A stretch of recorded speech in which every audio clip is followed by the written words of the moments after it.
예수님이 친히 하신 기도의 내용을 계속적으로 살펴보고 있습니다. 그 중에 첫 번째 부분에 해당하는 자기 자신을 위한 기도에 대해서 말씀드리고 있는 중입니다. 나를 죽일 수 있게 해달라는 것과 남을 살릴 수 있게 해달라는 거죠. 참 대단한 기도가 아니겠습니까? 우리 신앙이 무르익어서 정말 하나님을 이제 사랑하게 되는 경지가 되면 우리 모든 기도는 실로 바로 이 두 가지로 다 압축될 수 있다라는 그런 생각을 하게 됩니다. 우리 신앙의 가장 중요한 것은 구원인데, 이제 구원을 영생이라고도 하죠. 그 영생은 바로 이 기도의 대상이 되는 하나님과의 관계를 맺어버리는 상태, 그걸 말한다고 했습니다. 그러니까 이런 기도를 진심으로 할 수 있는 경지, 나를 죽여 남을 살리게 해달라는 이 기도가 진심으로 나오게 되는 그 경지는 내가 정말 하나님을 사랑하는 관계가 되고 그 수준이 되어야 가능한 기도가 되는 겁니다. 정말 구원받은 사람이라면 모든 기도가 이 초점으로 모여져야 하고 또 모든 인생은 이 방향을 향해서 살아내야 한다는 거죠. 좀 어렵겠지만 우리가 실은 노력을 하는 중이죠. 저는 그렇게 믿습니다. 주님의 기도를 묵상하면서 우리가 부족한 점은 많고 또 아직은 제대로 잘 되지 않는다 해도 바로 이 두 가지 내용, 이 기도의 내용, 평생 살면서 최선을 다해서 추구해야 될 우리 신앙의 목표이자 삶의 방향이다라는 것을 명심해 두시기 바랍니다. 자, 늘 그렇습니다만 일단은 방향입니다. 방향부터 틀려버리는 거에 가장 큰 문제죠. 하나님을 믿고 산다. 구원을 받아서 산다. 그래서 과연 이게 어디로 가야 하는 건가? 그걸 틀려버리게 되면 그 외에 다른 어떤 것들이 거기에 더해진다 해도 아무런 의미가 없는 거죠. 열심히 하면 할수록 결국은 더 틀려버리게 되는 겁니다. 제가 늘 설교 중에 많이 지적하고 진단하는 게 그거죠. 한국교회 그리고 지도자들과 성도들에게 가장 중요한 문제, 결국 방향 설정에서 미스가 났다라는 겁니다. 방향이 틀렸다는 거 정말 무서운 겁니다. 주여 주여를 아무리 외치고 그 어떤 열심과 능력을 행했다 할지라도 나는 너를 모른다, 그 소리를 듣는 거예요. 방향이 틀려버리면. 물론 신앙은 하나님이 평가하고 하나님이 판단하는 거죠. 각자의 신앙은 절대로 사람끼리 평가할 수는 없습니다. 그럼에도 대강 판별하는 기준의 윤곽 정도는 잡을 수 있습니다. 여러분들이 어떤 사람이 신앙이 좋다, 어떤 사람이 믿음이 좋다, 자, 그걸 뭘로 판단하시나요? 물론 이제 판단하실 필요도 없고 또 판단하셔도 안 되고 또 판단할 그런 변별력도 없습니다. 그러나 내 자신의 신앙을 위해서라도 그냥 이렇게 속으로 감만 잡을 정도만 되는 그 정도 판별식은 가지고 있는 게 좋습니다.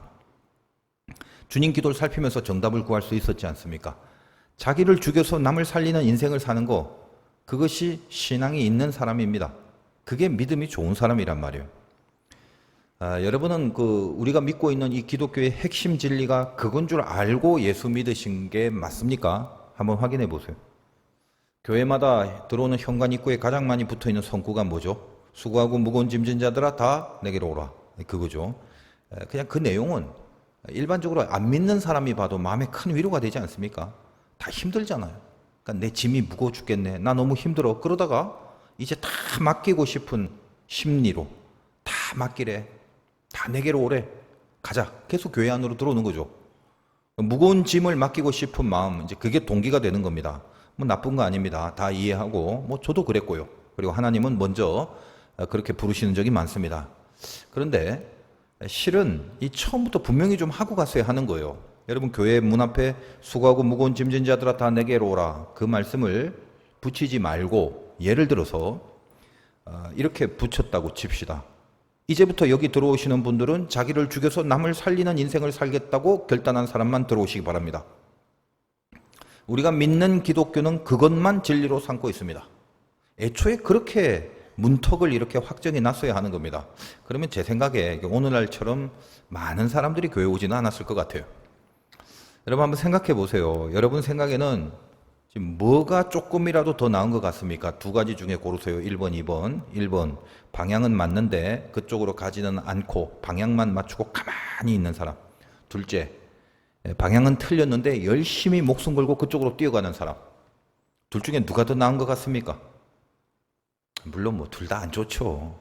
방향도 맞아야 되고 그쪽으로 뛰어가야 좋은 거죠. 뻔한 건데 그거는. 근데 이제 오늘 메시지를 위해서 굳이 한번 생각해 보시기 바랍니다. 어때요? 더 안 좋은 게 어느 쪽인가요? 두말할 필요도 없이 두 번째죠. 방향이 틀렸는데 목숨 걸고 뛰는 사람이 훨씬 나쁜 겁니다. 물론 이제 방향이 맞아도 꼼짝 않고 있는 사람들도 별로 영향가는 없어요. 그래서 둘 다 안 좋은 거라고 이미 말씀을 드린 거고요. 그런데 틀린 방향인데도 그쪽으로 뛰어가는 사람이 왜 더 나쁜가? 일을 급속도로 망치게 만듭니다.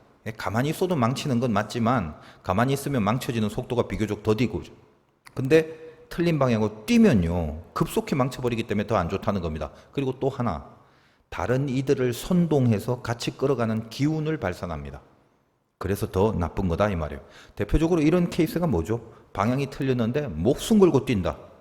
이단 집단이죠. 이단들이 대표적인 케이스고, 이단만 그런 게 아니라 기존 교회 안에서도 방향이 틀린데 뛰기만 열심히 뛰는 케이스가 수두룩하다는 겁니다.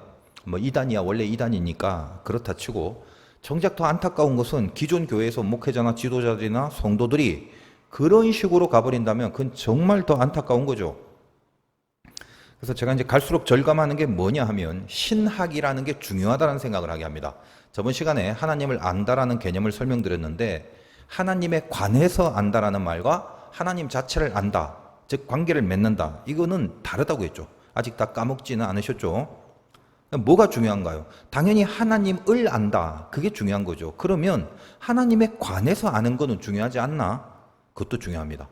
순서적인 차원에 있어서는 어쩌면 하나님에 관해서 아는 게 더 중요할 수 있습니다. 일단 하나님을 안다라는 경지까지 간다라는 전제하에 하나님에 관해서 알아야 하나님을 알게 되는 거죠. 하나님에 관해서 모르는데 하나님을 안다라고 하면 그건 하나님이 아닌 이상한 것과 관계를 맺어놓고 그것이 하나님인 줄 스스로 속고 살아갈 수밖에 없는 겁니다. 아까 말씀드린 것처럼 틀린 방향으로 디립다 뛰어가는 게 그런 경우가 되는 거죠.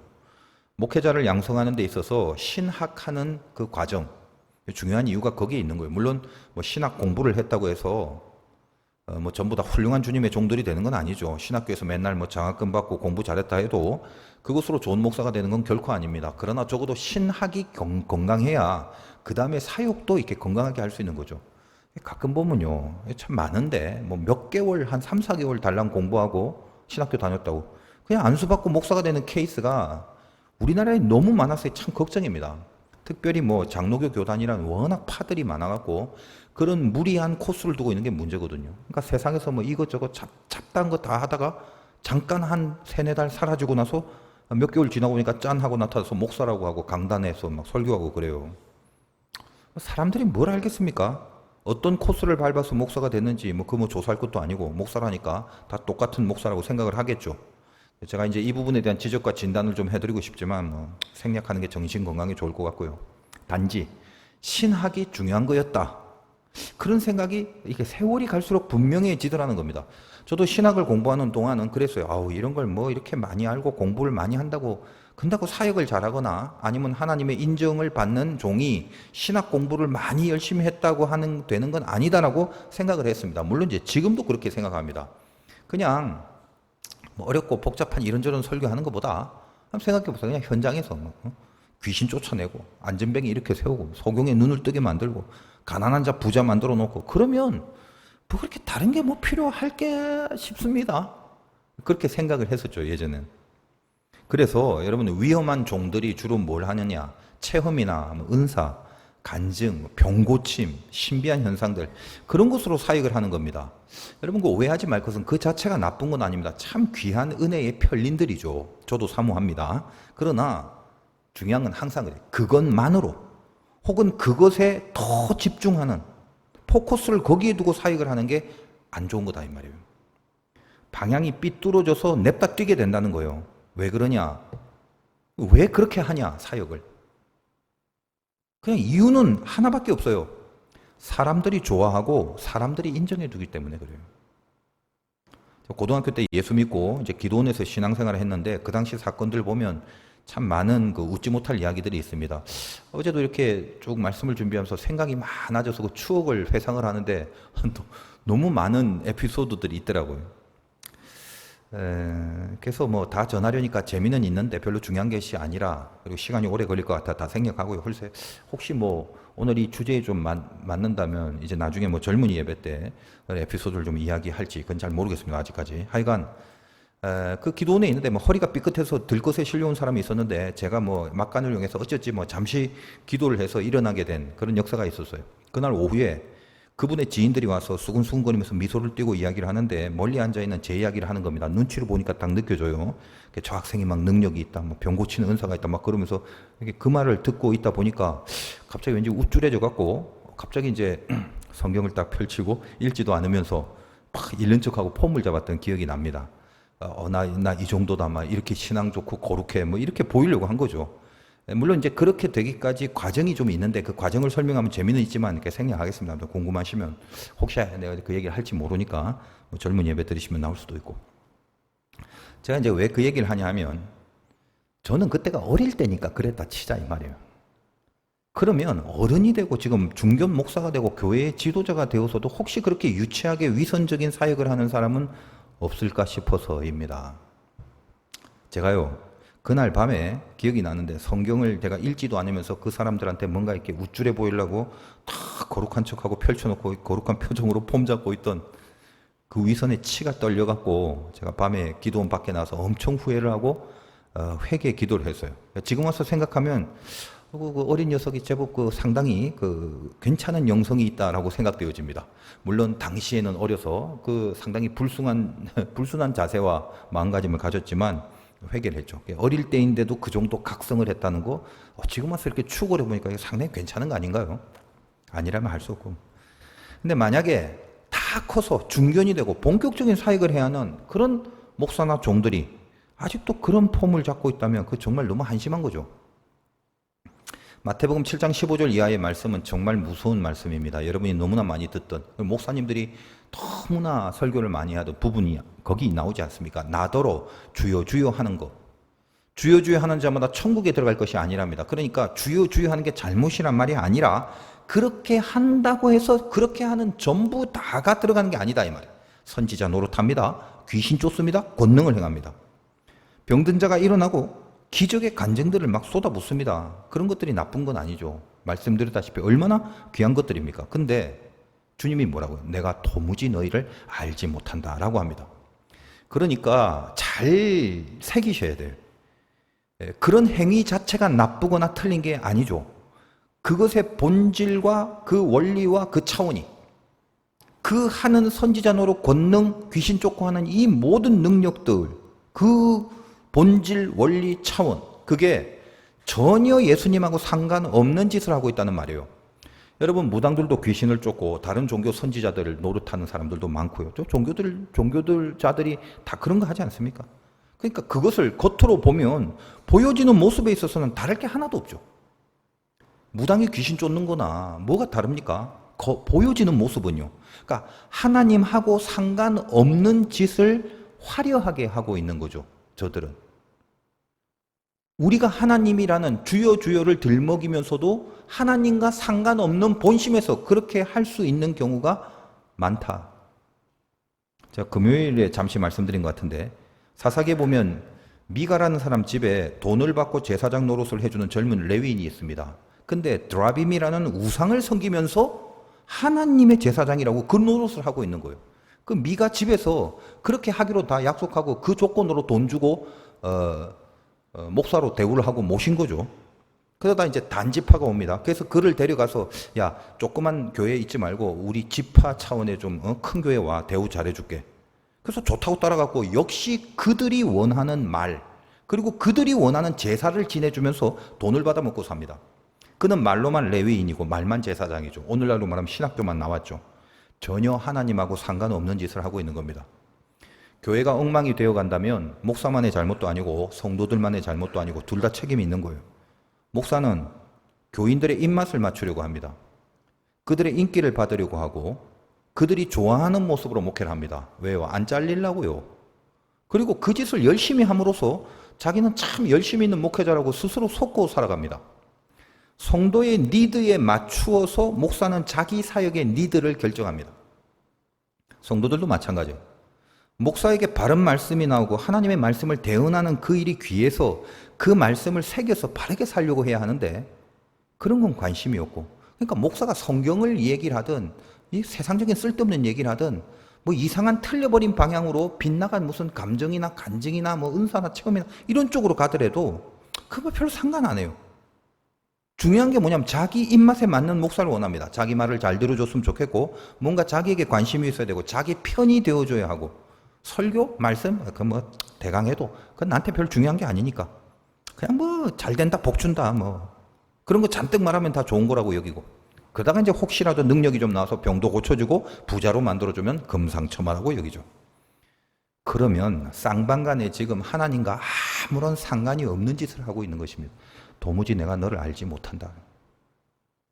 제가 이런 주제 이야기를 자세히 하려면 오늘부터 짧게 설교하려는 제 계획이 또 어긋나게 될 겁니다. 줄이겠습니다.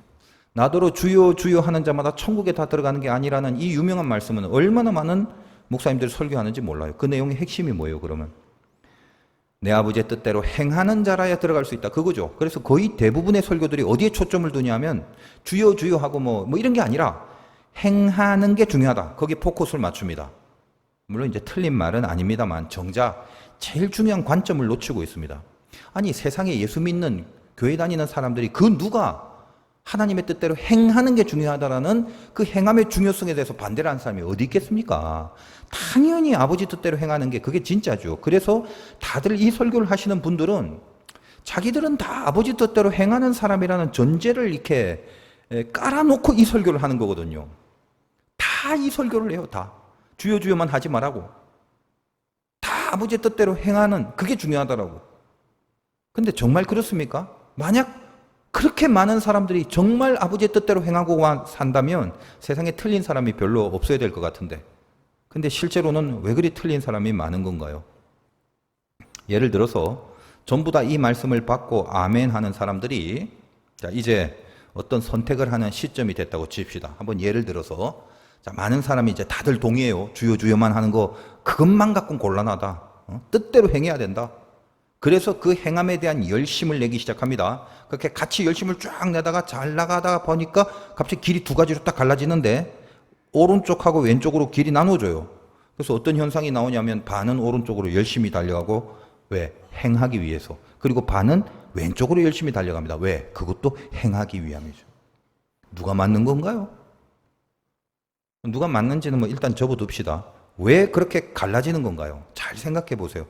행하는 것에는 전부 다 동의했기 때문에 막 달려가는데 그럼 어디서 뭐가 빗나간 건가요? 행하지 않은 게 아니라 그 앞에 아버지의 뜻대로 행함할 때 아버지의 뜻, 그 뜻이 뭔지를 파악하지 못한 거죠.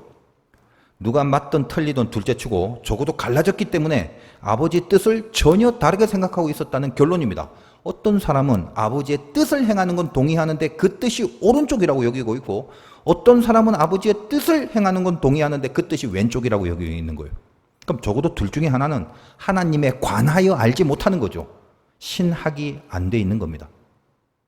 오늘날 코로나 이후 한국교회에 드러난 가장 전형적인 갈라짐이 이런 식으로 지금 입증이 되고 있잖아요. 문제가 뭐죠? 행하지 않은 게 아니라 뜻을 모른다는 겁니다. 아버지의 뜻하고 다른 곳으로 달린다는 겁니다. 그래서 주님이 너희를 도무지 알지 못한다라고 말하는 겁니다. 안다라는 말이 기노스코라고 했죠. 기노스코는 관계라는 말입니다. 근데 이 기노스코의 특징이 있다고 그랬죠. 내가 그 대상을 기노스코 했다면 그 대상도 반드시 나를 기노스코 하게 돼 있다는 거예요. 그래서 기노스토라는 것은 서로 나만 기노스코 하는 건 없어요. 일방적으로 기노스코는 없습니다. 기노스코가 됐다면 서로 쌍방간의 기노스코. 내가 하나님을 알고 하나님이 나를 아는 거예요. 왜냐하면 관계를 맺었잖아요. 관계가 나 혼자 어떻게 맺습니까? 말씀드렸죠. 그게 안다라는 말입니다. 아버지의 뜻을 안다면 그건 기노스코가 돼야 하는데 근데 왜 갈라집니까? 다 뜻을 안다면서 뜻대로 행한다면서 그 아버지에 관하여 아는 작업을 못했기 때문이죠. 아까 제가 뭐라고 했어요? 순서적으로 볼 때 하나님에 관해서 아는 게 먼저고 그리고 나서 하나님 자체를 알아야 된다. 그게 관계라고 했습니다.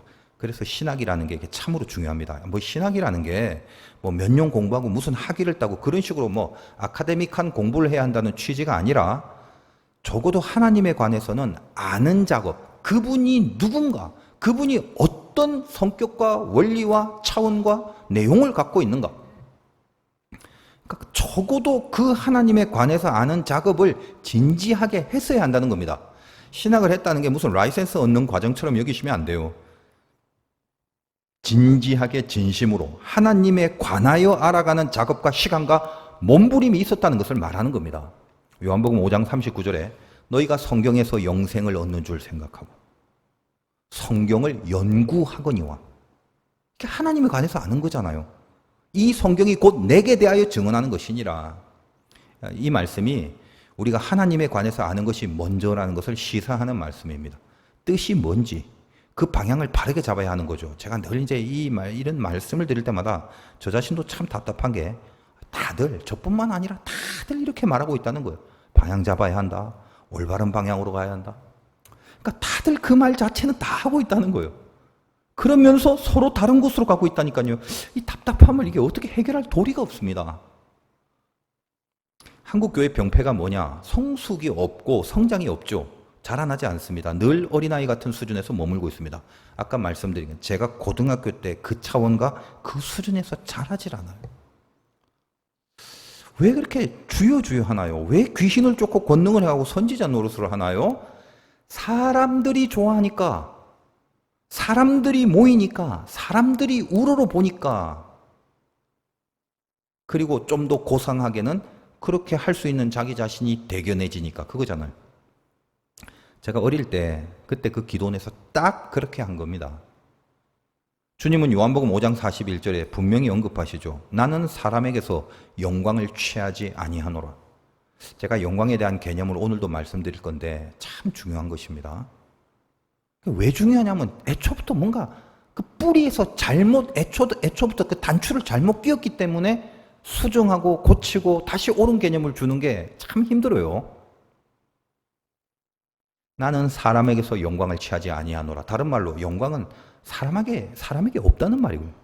그러니까 적어도 모든 것은 하나님이 다 평가하십니다만 우리 수준에서, 우리 차원에서 분명히 알고 가야 될 사항이 있죠. 뭐죠? 무엇이 하나님의 뜻인가라고 할 때 주님의 기도가 그 답을 계속 주고 있다는 겁니다.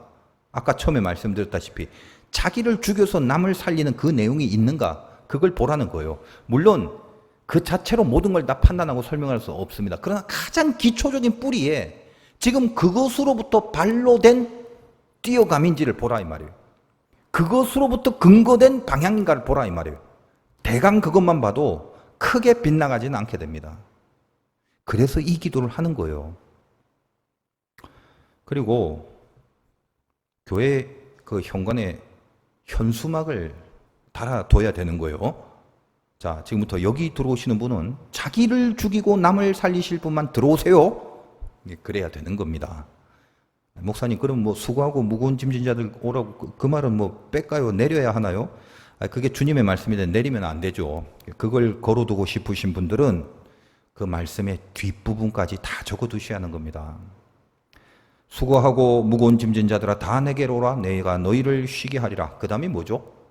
나는 마음이 온유하고 겸손하니 나의 멍에를 메고 내게 배우라. 주님이 자기가 지고 있는 멍에를 야 네가 매. 그리고 나한테 배우래. 그러니까 거기까지 적어두셔야 하는 겁니다. 나는 마음이 온유하고 겸손하다. 온유하다는 헬라어 프라우스는 야생동물을 길들이다라는 뜻인데, 주님은 자기를 죽이는 그 모습을 보고 너희들 봤지? 그렇게 십자가를 지고 가는 나를 네가 배워라. 그냥 네가 짐이 무거우니까 내가 대신 들어줄게. 여러분 그런 말씀을 하신 적이 없어요. 쉬게 하리라는 뜻이 너 무겁지? 그 짐 내가 대신 들어줄게라고 안 나와 있잖아요. 마태복음 12장 읽어보면. 실은 어떤 얘기를 합니까? 수고하고 무거운 짐진 자들아 다 내게로 오라 해놓고 그 다음에 뭐죠? 야 내 멍에 네가 매. 나한테 배워. 이 말이었잖아요. 그러니까 좀 정확하게 보자고요. 그냥 내 기분이나 내 취향이나 내 차원으로 때려 맞추지 말고 언제 내 짐을 대신 지신다고 그랬어요. 근데 우리 다 그렇게 알고 있거든요. 왜냐? 왜 제가 이런 말을 하냐 하면 오히려 예수님께서 자기 멍에까지 매면서 배우라고 하는 것은 주님의 기준에서 말하는 쉼입니다. 쉬게 해주겠다라는 개념. 이게 좀 어렵죠. 그러니까 주님께 배우는 사람이 되면 예수님처럼 죽어서 남을 살리는 거죠. 그렇게 하는 것을 쉼을 얻는다고 말하는 겁니다. 여러분 이 쉼이라는 게 딱 우리 생각에는 국어 사전적 의미로는 마냥 편하고 좋은 것 같죠. 쉼이라는 헬라어 아나파우신이라는 단어가 아나 이건 어나더라니까 그러니까 하나 더 이런 말이니까 이 아나라는 말은 다시란 뜻이고 파우신이란 말은 포즈, 이렇게 멈춘단 말이에요. 그러니까 이 쉼이라는 뜻의 헬라어의 원래 의미가 뭐냐면 다음으로 가기 위한 멈춤, 그걸 말합니다. 이건 노는 거 아니에요, 이러면. 개구리가 그 다음 자리로 도약을 하기 위해서 멈춰서 다리에 힘을 꽉 주고 있는 것 같은 거. 한마디로 우리가 쉼을 얻는다는 말은 죽기 위해서 준비하는 텀이라 이 말이에요. 전, 후반, 중간에 쉬는 하프타임. 퍼질러 있으면 안 됩니다. 예전에 우리나라가 헝그리 정신이 있을 때 국가대표 선수들 차범근 선수 시절이었습니다. 전반전에 별로 못하면 그 중간 하프타임 때 빠따를 맞았다고 해요. 그게 아나파우신 같은 개념이요. 풀어놓고 퍼질러 쉰다? 아니요. 후반전 준비하는 거예요. 그러니까 성경 말씀 수고하고 무거운 짐진 자 그건 내리지 말고요. 그 뒷부분까지 다 써놓고 내 멍에를 메고 배우라까지 써놓고 진정한 의미를 알고 걸어두시면 되는 겁니다. 모든 교회에 제가 공문을 좀 보내고 싶네. 그렇게. 신자의 인생은 하나님의 영광을 위해서 산다고 했죠. 다 아시죠? 그 영광이라는 말이 수없이 말씀드렸습니다만 한자로 의미 부여를 하면 참 깊은 뜻이 있다고 했습니다. 여러 번 말씀드렸다시피 영광할 때 영은 영화롭단 말인데 나무 목자 위에 덮을 멱 그리고 불화가 2개. 나무가 밑에 있지만 나무가 타서 불이 되는 게 아니라 나무를 위에 덮어놓기 때문에 나무는 재료가 안 되고 그냥 불만 위에서 2개가 있으니까 세차게 타는 겁니다.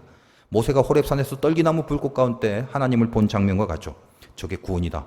저게 영광이다. 그걸 하나님이 가르쳐 준 겁니다. 네 의지, 네 실력, 네 조건 그게 불을 내는 게 아니다. 너 나이 40살 때 애굽의 왕자일 때 팔팔할 때 잘 나갈 때 그때 뭔가 한 건 했으면 굉장히 잘했을 것 같지?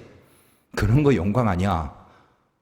그 힘 다 빼려고 너를 광야로 불러서 80이 돼서 이제 내가 너한테 온 거다. 진짜가 뭔지 아냐? 이거야. 하면서 보여주는 것이 영화로울 영자의 한자 속에 담겨져 있는 모습과 똑같아요. 너를 태우는 거 아니야. 하나님이 스스로 불타고 있는 거야. 그게 영광이고 그게 구원이야. 그러면 밑에 나무는 뭐 하고 있나요? 뭐 할 거 없어요. 그냥 그 불을 위에 두고 존재하는 거예요. 하나님은 자기가 불이 돼서 나와 함께 하는 것뿐입니다. 그리고 그걸 같이 합쳐서 영화롭다라고 하는 거예요. 그래서 그걸 성경에 보면 하나가 됐다는 말이 바로 그거예요. 영광이라고 할 때 그 광자의 의미도 같습니다. 영자, 광자를 연결해서 생각해야 돼요. 그 광자를 보면 어진 사람인 발이라는 부수 위에 불화자가 하나 딱 올려져 있는 모양입니다. 사람이 바로 그 하나님의 불 2개잖아요. 센 불. 그 하나님의 불 중에 하나를 받아서 자기 인생의 위에 놓고 걸어가는 거다 이 말이에요. 그게 광자입니다. 그래서 영광이 돼요. 참 깊은 의미의 해석이 되죠. 예, 그냥 제가 개인적으로 묵상한 내용이니까 어디 나와 있는 건 아닙니다. 뭐 한자 사전 같은 거 찾으면 나오는 게 아니라고요. 그러니까 내 스스로 신앙적 의미를 부여하려고 그렇게 생각을 하고 그렇게 상고를 해본 것입니다. 마음속에 의미가 되고 은혜가 되더라고요. 하나님의 불을 사람이 받아서 자기 인생 위에 놓고 길을 걸어가는 거다 이 말이에요. 그러면 그 길이 틀릴 수가 있겠습니까? 말씀이 내 발에 등이 돼주는데 어떻게 틀린 길을 가겠습니까? 영광이란 그런 거죠. 하나님의 불을 받아서 그 불의 길을 가는 거 그겁니다. 나를 위해서 내 실력으로 가는 게 아니라 하나님으로 인하여 하나님에 의하여 그분을 위에 두고 길을 가는 겁니다.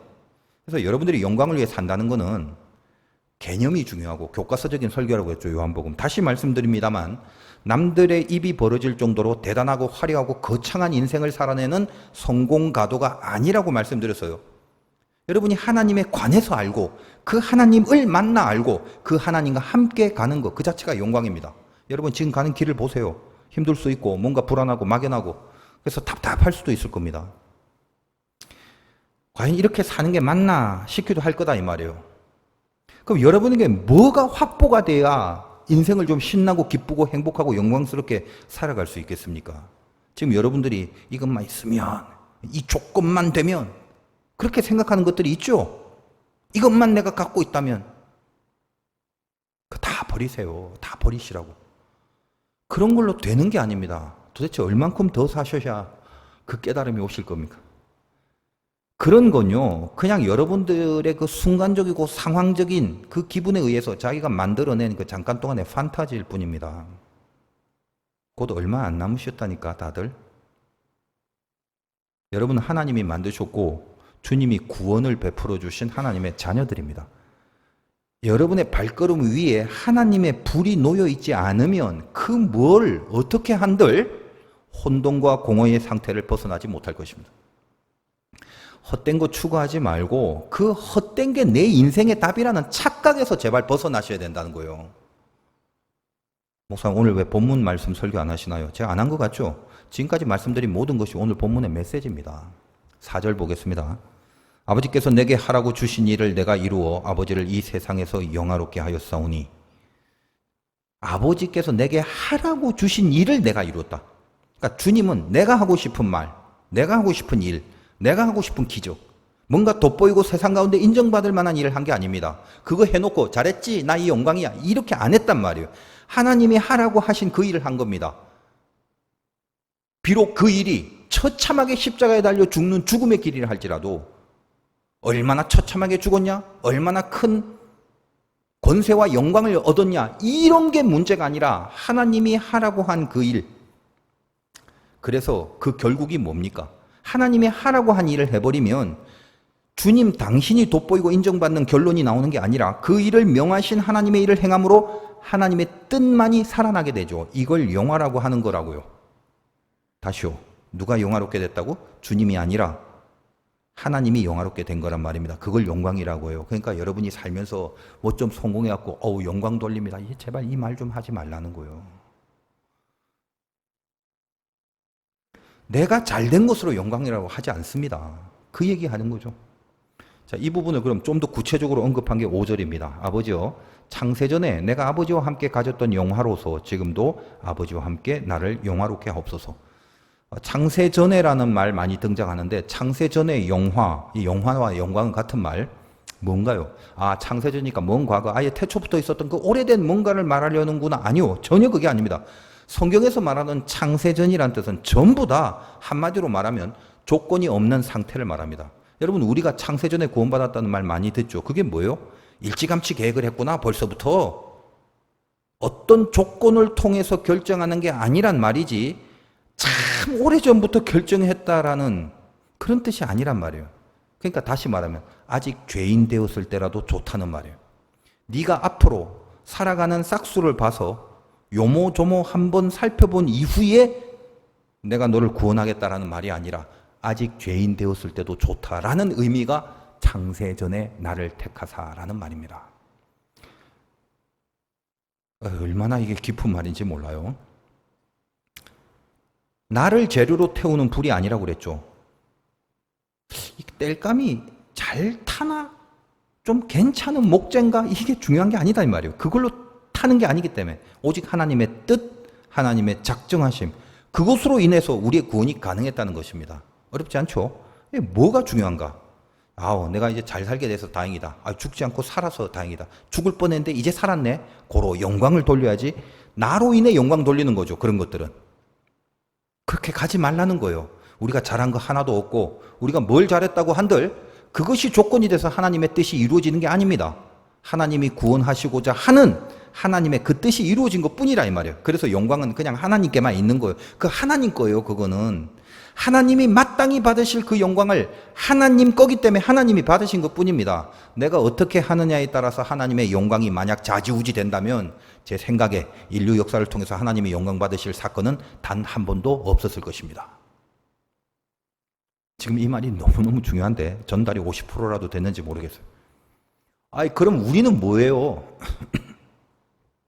영광이라는 걸 우리 손에 두면 영광은 절대 없어요. 그러나 영광이 애초에 하나님의 것이고 그래서 그 영광은 하나님의 것이기 때문에 그 영원하시고 완전한 하나님의 것이기 때문에 영광은 절대 소멸되거나 없어지거나 사라지지 않습니다. 아까 영광이라는 건 함께함이고 함께함은 구원이죠.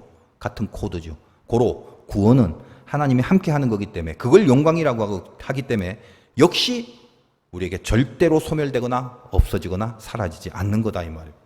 하나님이 그렇게 뜻을 두신 것이라서 그걸 이루는 게 영광이라고 합니다. 그러면 그것은 이루어질까요? 아니면 우리 조건에 따라 상황에 따라 안 이루어질 수도 있을까요?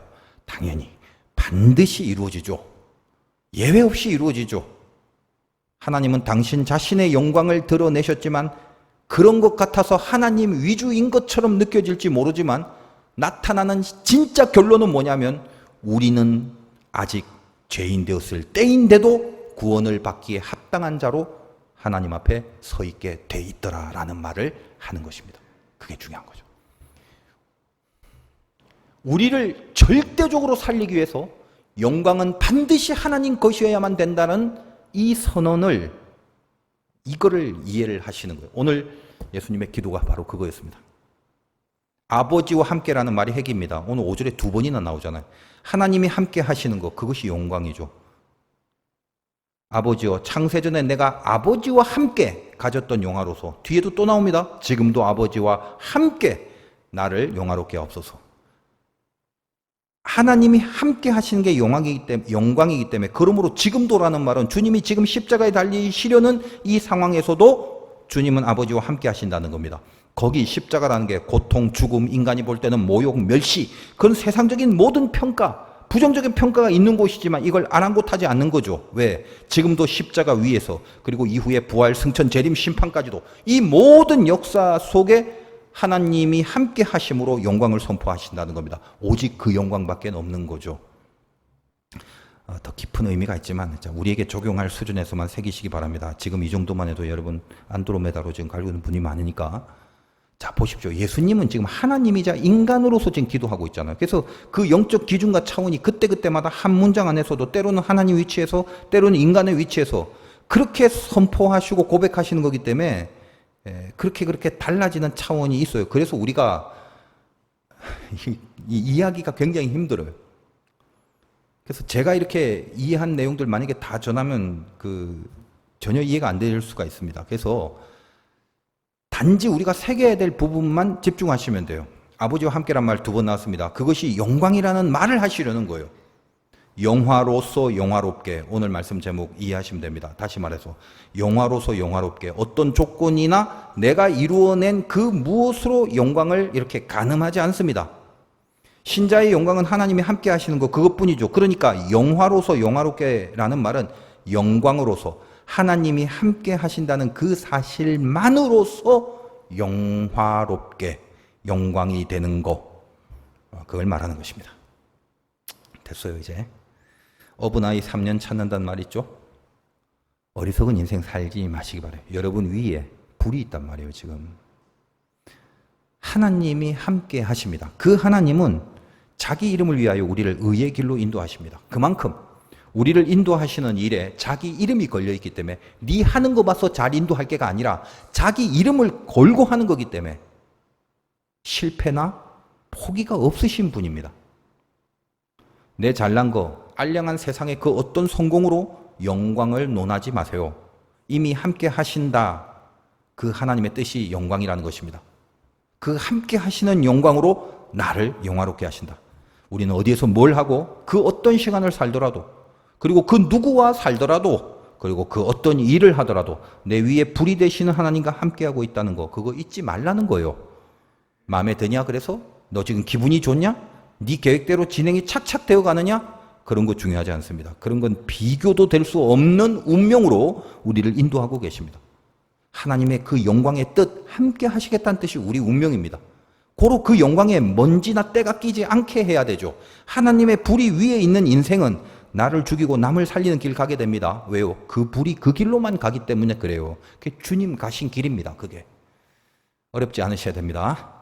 그냥 제가 드린 말이 여러분의 귓과 머릿속에 맴맴 돌다가 끝나버리게 하면 안 돼요. 가슴으로, 잘 이해는 안 되더라도 뭔가 한두 개라도 이 가슴으로 실감이 돼야 되는 겁니다.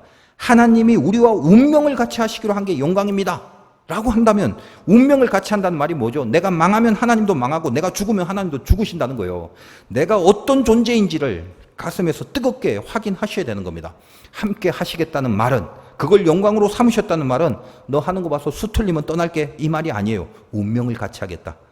고난이 나를 죽이려고 달려들 때도 하나님을 먼저 죽이지 않고는 나를 죽일 수 없는 그런 존재로서 하나님은 나와 함께 하신다는 거예요. 이래도 든든하지 않아? 그 사실과 그 약속이 여러분 안에서 이 말씀을 들을 때 조금이라도 실감이 나셔야 되는 겁니다. 믿음이 뭔지 아세요? 믿음은 실감이란 말이에요. 겸손하십시오. 그리고 온유하셔야 됩니다. 그리고 묵직하게 하나님이 함께 하시는 길로만 나아가시기 바라요. 내가 죽고 남을 살리는 그 길로. 여러분 인생 위에 하나님이 함께 하신다는 거, 그게 우리 운명입니다. 지금 내가 해야 될 걸 못하고 하고 싶은 것도 못하고 만족하지 못하고 불만족스럽고 이리저리 물 가운데 불 가운데 다닐지는 몰라요. 그러나 그것을 운명이라고 하지 않습니다. 내 인생 위에 하나님의 불이 함께하는 거예요. 그걸 늘 생각하십시오. 지금도 여러분 머리 위에 하나님의 불이 있고 여러분은 그 불을 머리에 두고 걸어가는 겁니다. 불안해하지 말고 두려워하지 마세요. 하나님이 지금 위에서 함께 걸어가시는데 우리가 혼자 불안해하고 있으면 하나님 참 답답해 하십니다. 승리하시기를 주님의 이름으로 축원드립니다.